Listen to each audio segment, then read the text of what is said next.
역대하 34장 29절에서 35장 9절 우리를 대신한 희생제물 어린 양 예수 그리스도를 바라보자. 우리를 대신한 희생제물 어린 양 예수 그리스도를 바라보자 라는 제목으로 잠깐 은혜 나누기를 원합니다. 요시야 왕 때 유다 나라는 이미 멸망이 결정되어 있는 상태였습니다.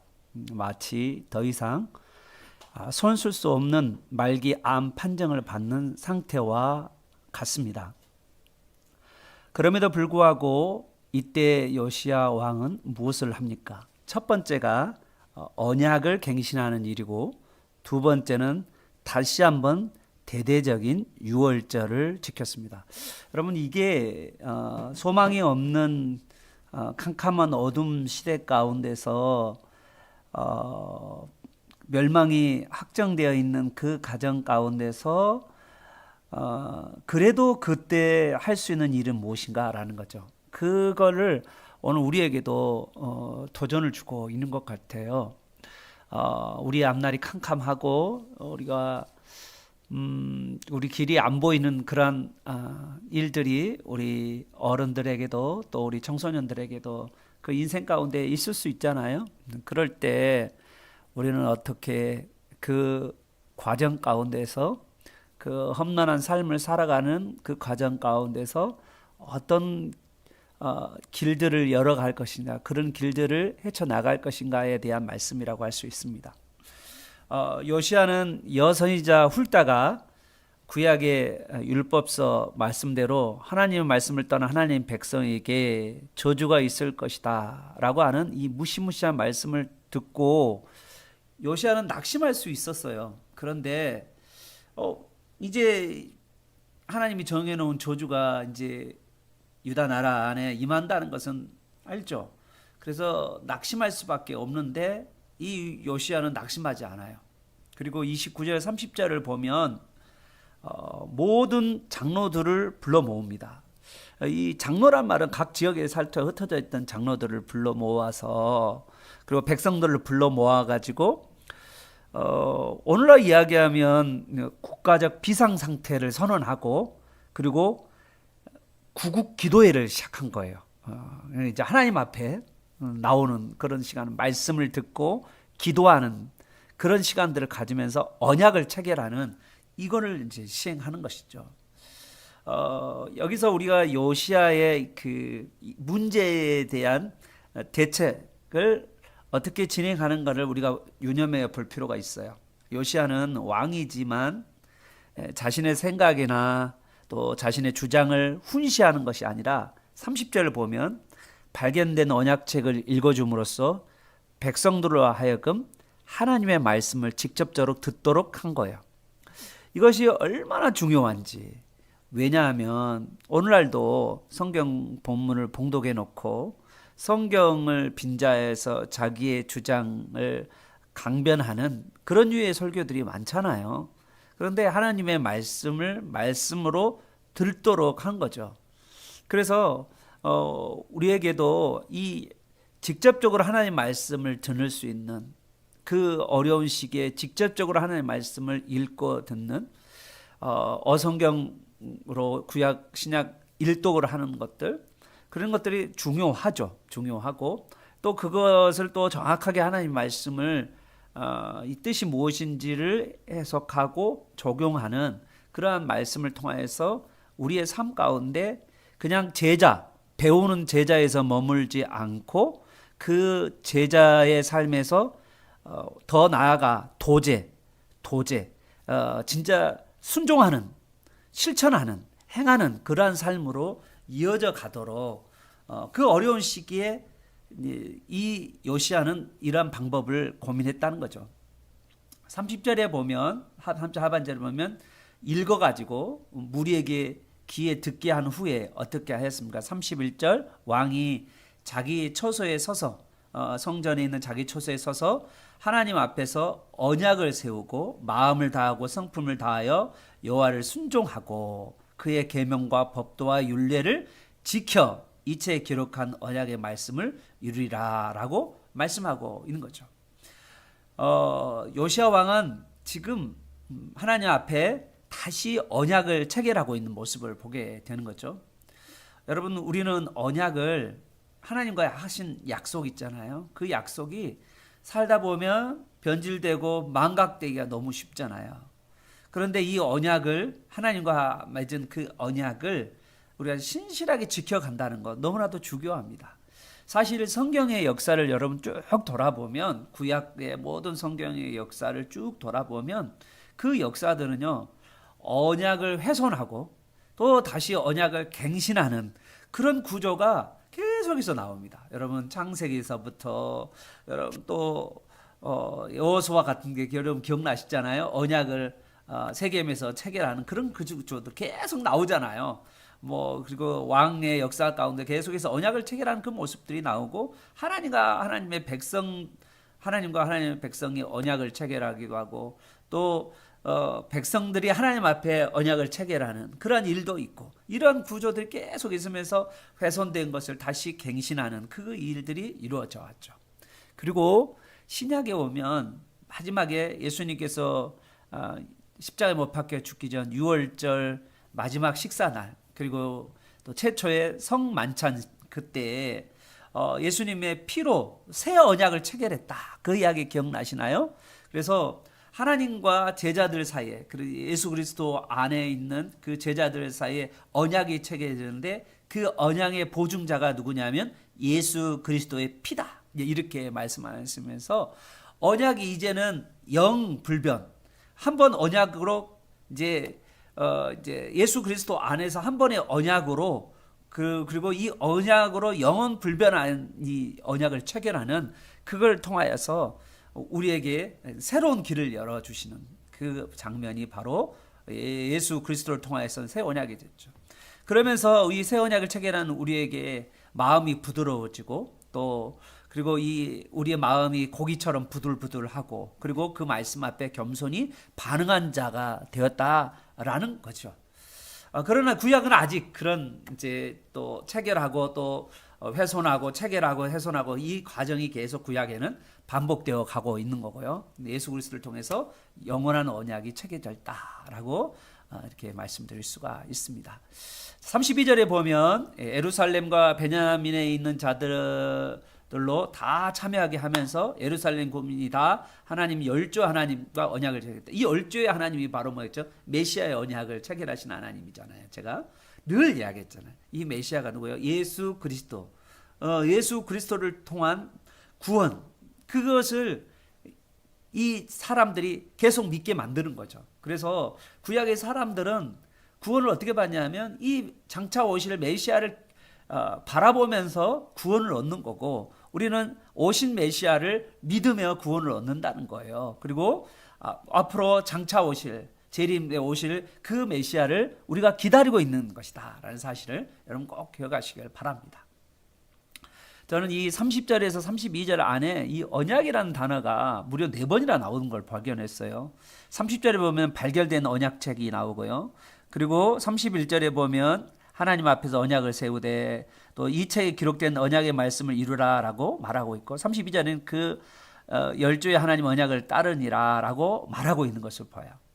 이걸 보면 잃어버렸던 언약을 발견하고, 하나님과 맺은 언약 있잖아요. 하나님 앞에 내가 충성되고 또 나를 구원할 자이신 예수 그리스도를 내가 기다리는 그런 잃어버렸던 언약을 다시 발견하고, 우리의 구원자이신 예수 그리스도를 발견하고, 또 그 언약을 신실하게 따라가며 또 이 책 기록된 하나님의 말씀을 이뤄가고, 그리고 하나님 앞에서 언약을 세워가는 그 장면 전체가 이라는 거죠. 여러분, 그래서 우리 장로교는 언약 신학이라고 그럽니다. 언약, 하나님과 맺은 언약을 근거로 한 것이다. 그래서 성경도 구약과 신약으로 나눠진 것도 구약 옛 언약과 새 언약, 이 두 가지를 가지고 있는데, 그 옛 언약과 새 언약의 그 핵심 공통점이 뭐냐면 그리스도를 통한 구원이죠. 그리고 그리스도를 통하여서 우리가 왕노릇하는, 그리고 영원한 천국이 우리에게 주어지는, 그것이 이 언약을 통해서 이루어진다는 사실을 여러분 꼭 기억하시길 바랍니다. 지금 이 절망의 순간 가운데서 이 언약을 바라보고 있는 요시야의 믿음, 이제 이 믿음을 여러분이 꼭 기억하시오. 절망 가운데 나를 구원하실 그 그리스도가 계심을 우리가 바라보는 우리 모두가 되기를 축복합니다. 이제 역대하 35장으로 넘어갑니다. 첫 번째 이제 요시야가 이 절망의 상황 가운데서 언약을 체결한 언약을 갱신한 왕으로서 모습을 보였다면, 두 번째는 우리가 35장에서 핵심적으로 먼저 바라봐야 될 게 유월절을 지키는 장면이죠.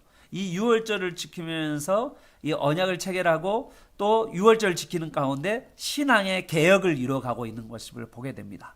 여러분, 이 유월절은, 이 요시야가 지킨 유월절은 유대 나라의 마지막 유월절이라고 말할 수가 있어요. 그리고 사실은 마지막 만찬입니다. 이제 요시야가 이제 죽게 되잖아요. 죽게 되면 이제 그 다음 약 20년 정도의 기간인데, 요시야 왕이 죽은 20년의 그 기간 동안에 이제 유월절 지키지도 못하고, 그리고 이제 정말 어디 보면 유다 나라가 이걸로 해서 끝이 나는 마지막 유월절이라고 말할 수가 있어요. 그런데 이 요시야가 지켰던 이 유월절, 마지막 유월절은 앞으로 유다 백성들이 엄청난 환란을 이기는 밑거름이 됩니다. 이 유월절의 제사가, 유월절의 이 일이 포로로 끌려간 백성들에게도 영향이 있고요. 그리고 근데 다니엘과 에스겔과 그런 많은 그 포로로 끌려갔던 사람들이, 그리고 끌려가서 바벨론 땅에서 부운동이 일어나는, 그리고 회당에서 말씀 운동이 일어나는 그 기초가 유월절에서부터 시작됩니다. 그래서 되게 유월절이 중요한 개념이에요. 유월절은 이스라엘 백성들의 자기 정체성을 드러내는 거죠. 여러분, 원래 유월절이라는 게 언제 일어났죠? 이스라엘 백성들이 애굽에서 노예에 있었던 민족이었는데, 하나님께서 이스라엘 백성, 이스라엘의 조상 아브라함과 이삭과 야곱에게 맺은 언약 때문에 이스라엘 백성들을 건져내셨잖아요. 유월절 어린 양의 피를 뿌리면서 죽음의 사자가 애굽 전체에 들어오게 되는데, 그 가운데 문설주에 피를 바르는 그 지방은 죽음의 사자가 패스오버, 넘어가는 그 유월절의 역사가 일어났다는 거죠. 그 예수님의 피로 말미암아서 죽음이 넘어가는 놀라운 사건. 그러면서 우리는 예수 피로 안에, 그리스도의 피 안에서 우리가 살아가는 존재라는 것을 보여준다는 것이죠. 그러므로 오늘 우리에게 필요한 것은 이 시대에 이 예수 그리스도의 그 피를 의지하는, 그리고 예수 그리스도의 피로 말미암아 우리가 하나님의 백성이 되었다는 이 정체성이 분명히 세워져야 한다는 거예요. 요시야는 자손 대대에 이 구원의 은총을 망각하고, 이 유월절 어린 양의 피로 말미암아 우리가 구원을 얻었다라고 하는 것을 망각하지 않기 위해서 이 유월절 행사를 대대적으로 지켰다는 거죠. 여러분, 오늘날 그러면 이런 분들이 오늘날도 유월절 행사를 지켜야 되냐요? 그렇게 말하면 여러분 양 잡고 소 잡고 다 해야 돼요. 그러면 여러분 인생 신앙이 복잡해집니다. 그래서 뭐라고 했어요? 예수 그리스도와 유월절이 양이다라고 말했죠. 그래서 지금 유월절을 지켜요? 안 지켜요? 안 지켜요. 지금은 예수 그리스도 안에서 성찬식으로 우리가, 하나님께서 우리에게 길을 열어주셨잖아요. 예수님이 그 길을 첫걸음을 열어주셨는데, 예수님을 믿지 않는다면 유월절을 지켜야죠. 그런데 예수님을 믿는다면 성찬에 참여함으로써 우리가 구원받은 백성이라는 확인을 그 자리에서 경험하게 되는 것입니다. 구약에서는 유월절을, 예수 그리스도 오기 전이니까 당연히 유월절을 지켜야 되죠. 그래서 이 유월절을 지킨다는 말은 바로 우리의 구원의 근거가 나에게 있지 않고, 구원의 뿌리가 나에게 있지 않고, 구원의 근본이 나에게 있지 않고, 그의 예수 그리스도의 보혈로 있다라는 사실을 확인하는 자리가 바로 유월절 행사라는 거죠. 이 유월절 행사가 사무엘 선지자 이후에 이스라엘 가운데서 유월절을 지키지 못했다, 18절에도 그렇게 나와 있잖아요. 그래서 얼마나 많은 사람들이, 이스라엘 백성들이 어린 양의 피로 구원받은 것에 대한 구속의 은총을 얼마나 쉽게 잊어버리고 망각하고 살았는지를 우리에게 보여주는 것이죠. 사랑하는 여러분, 오늘 우리도 마찬가지예요. 우리가 이 세상을 살아가는 가운데서 우리가 많은 일들을 경험하게 되고 일들이 바쁘다 보니까 우리가 예수 그리스도의 피로 말미암아 우리가 구원을 얻었다라고 하는 것에 대한 그 힘이 탄, 그리고 망각한, 때로는 자주 혼동한, 그래서 자기 정체성을 갖지를 못하고 살아가는 경우가 너무 많다는 것이죠. 우리는 우리 것이 아니고, 내 인생은 나의 것이 아니고, 나는 내 것이 아니고 값주고 사신 예수님의 것이라는 사실을 얼마나 자주 잃은지, 내 인생은 내 것이 아니라는 사실을 너무나도 쉽게 잊어버리고 주님의 뜻을 따라 살아가는 삶이라는 것을 우리는 잊어버리고 살아오고 있다는 거예요. 너무나도 답답한 일이죠. 요시야는 1절에 보니까 음력 정월 14일에 유월절 어린 양을 잡습니다. 여러분 우리가 히스기야 때도 유월절을 지켰다는 말이 있었잖아요. 그런데 그때 유월절은 언제냐면 음력 2월이었어요. 그러니까 음력 1월에 유월절이 정해져 있었는데 그거를 지키지 못한 사람이 음력 2월 달에 유월절을 지키거든요. 그런데 히스기야는 음력 2월에 지켰다는 거예요. 그런데 요시야는 성경대로 음력 1월 14일에 유월절을 지키게 됩니다. 그리고 이 유월절에 하나님께 예배를 드리고 하나님 앞에서 유월절 어린 양을 먹고 교제하고 축제하는, 나를 구원하는 백성에 대한 그 놀라운 그 은혜에 대한 축제, 구원의 은혜에 대한 축제 시간을 가졌다는 것이죠. 요시야는 유월절을 지키면서 다시 사람들을 세워가는 모습을 보게 돼요. 유월절 지켜가는 가운데 그 유월절과 무교절을 이런 그 7일 동안의 일정 가운데서 2절에 보면 제사장들이 여호와의 전에서 직무를 수행하도록 하고, 3절에서는 레위 사람들, 3절 하반절에 하나님의 언약궤를 성전에서 옮기지 말라고 하는 모습을 보게 됩니다. 역할들을 다시 예배의 자, 그리고 예배에 수종 들은 자들의 역할을 부여하고 있는 모습을 보게 돼요. 요시야는 우리의 필요에 따라서 하나님의 궤를 가져왔다가 또는 처박아 놨다가 이래서는 안 된다는 거예요. 아마 분명히 이랬을 거지 않을까. 어떨 때는 하나님이 필요하면 거기를 막 성전에서 하나님이 필요하면 이제 어디로 데리고 가고 교회를 가졌다가, 또 어떨 때는 필요 없다고 그러면 하나님 믿지 않은 사람들은 어디다가 성전 한쪽 곳에 처박아 놨다든가 막 이런 일들이 자주 있었다는가 봐요. 여러분, 그런데 이게 말이 되냐 이거지. 요시야의 입장에 봤을 때 하나님은 우리가 오라 하면 오고 가라 하면 가는 그런 분이 아니라는 것을 말하고 있는 거예요. 우리는 마음 중심에서 하나님을 모시고 그분이 가라 하면 가고 그분이 머물라 하면 머무는 그러한 존재가 돼야 되는데, 우리가 하나님을 그렇게 왔다 갔다 이렇게 한다는 것은 이거는 너무나도 잘못된 모습이다라고 요시야는 말하고 있는 거죠. 우리의 삶 중심에 하나님이 중심이 되고 우리는 하나님 뜻에 순종해야 되지, 우리 편한 대로 하나님을 부려먹고 이용해 먹는 그러한 자가 되어서는 안 된다라고 말하는 거죠. 점점 하나님 부려먹고 하나님을 이용해 먹는 그런 신앙으로 가면 하나님을 잃게 돼요. 왜냐하면 하나님이 수단이니까. 하나님이 우리의 최고의 선이라는 것을 잃어버리고 내가 하나님의 뜻에 맞춰 살아가는 삶이 가장 행복하고 복된 삶을 잊어버린다면 나중에는 결국은 우리는 하나님을 잃어버린 자가 된다는 거죠. 그러면 우리가 하나님을 어떻게 섬기고 백성을 어떻게 섬기냐라고 이야기했을 때 요시야는 놀라운 이야기를 해요. 이번 6월절 기점으로 해서 다윗과 솔로몬 때 다윗의 글과 솔로몬의 글에서 나와 있는 하나님께 드리는 제사를 해보가라는 거예요. 다윗과 솔로몬의 글을 준행하고 너의 족속대로 반열을 따라서 스스로 준비하라고 말씀합니다. 여러분, 6월절은 뭐예요? 예수님이 우리를 대신하여 죽으셨잖아요. 그 대속의 은혜는 또 한 가지는 뭐냐면 우리에게 해방, 자유를 주는 거잖아요. 그런데 이 무한한 자유, 그 내 마음대로 내 방종대로 살아가는 그런 자유가 아닌, 우리가 이 무한한 자유를 가지고 온 마음을 다하여서 모든 것을 다하여서 하나님을 예배하고 말씀대로 살기 위한 자유라는 거예요. 하나님의 말씀을 내 기쁨과 자원한 마음으로 하나님을 섬기기 위한 자유, 그 자유를 우리에게 주었다는 것입니다. 그래서 6절에도 보면 여호와께서 모세를 통해 전하신 말씀을 따라 행하라 라고 하는 이 말도 뭐냐면 내가 자원한 마음으로 하나님 말씀을 섬기라는 거죠. 우리가 자원한 마음으로 그냥 억지로 하는 것이 아니라 이 내 마음 깊은 곳에서 하나님 나에게 주신 그 자유를 가지고 하나님을 완벽하게 너무너무 즐겁게 섬겨가라라고 말씀하고 있습니다.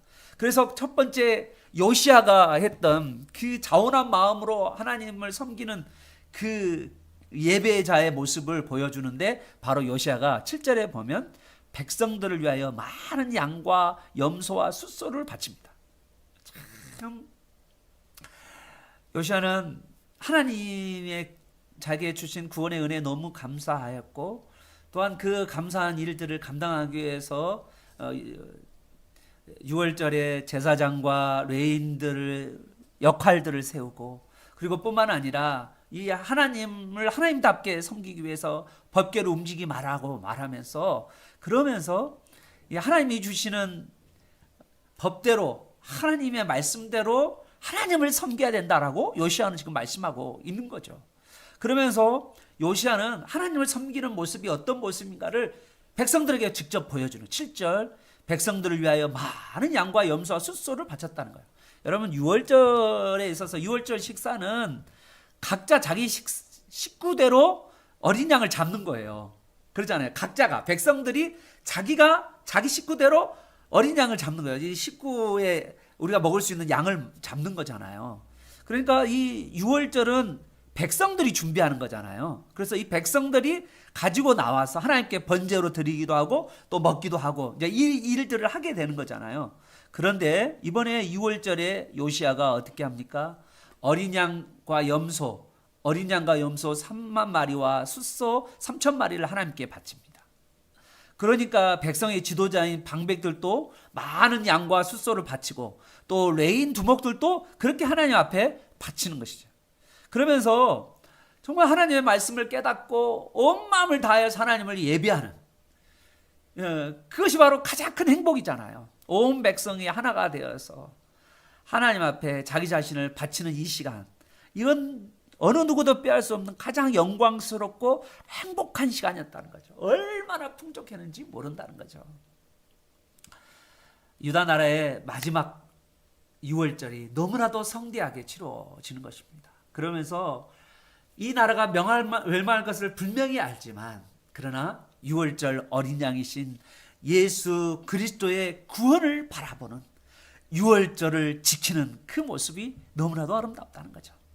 유다 나라는 지금 국제적으로는 풍정등화 가운데 있고요. 그 다음에 여선이자 훌다를 통하여서 예언한 하나님의 심판이 임박하는 것을 알고 있으면서 그 가정 가운데 다시 예수 그리스도의 놀라운 십자가의 은혜를 붙잡아 이 예수 그리스도의 구원 외에는 이들에게는 어떠한 소망도 없다라는 것을 각인시키는 놀라운 체험을 그들이 하게 된 것입니다. 사랑하는 여러분, 우리 인생에 답답한 일이 있을 때마다 우리 예수 그리스도를 바라보게 하시고, 예수 그리스도와 하나님과 우리가 맺은 언약을 기억하고, 하나님이 그 언약 앞에 신실한 하나님의 백성들을 충성스럽게 지키고, 또한 그 언약을 반드시 이룰 것을 어린 양이신 예수 그리스도로 보증하셨다는 사실을 기억하시면서 고난 가운데, 답답한 인생 가운데 주 예수 그리스도를